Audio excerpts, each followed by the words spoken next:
لوگوں، اپنے پروردگار سے عاجزی سے اور چپکے چپکے دعائیں مانگا کرو، وہ حد سے بڑھنے والوں کو دوست نہیں رکھتا، اور ملک میں اصلاح کے بعد خرابی نہ کرنا، اور اللہ سے خوف رکھتے ہوئے اور امید رکھ کر دعائیں مانگتے رہنا، کچھ شک نہیں کہ اللہ کی رحمت نیکی کرنے والوں سے قریب ہے۔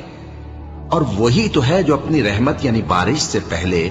ہواؤں کو خوشخبری بنا کر بھیجتا ہے،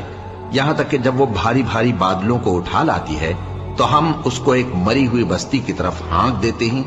پھر بادل سے بارش برساتے ہیں، پھر بارش سے ہر طرح کے پھل پیدا کرتے ہیں۔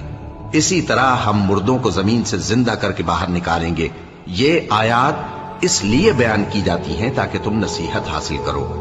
اور جو زمین پاکیزہ ہے اس میں سے سبزہ بھی پروردگار کے حکم سے نفیس ہی نکلتا ہے، اور جو خراب ہے اس میں سے جو کچھ نکلتا ہے ناقص ہوتا ہے۔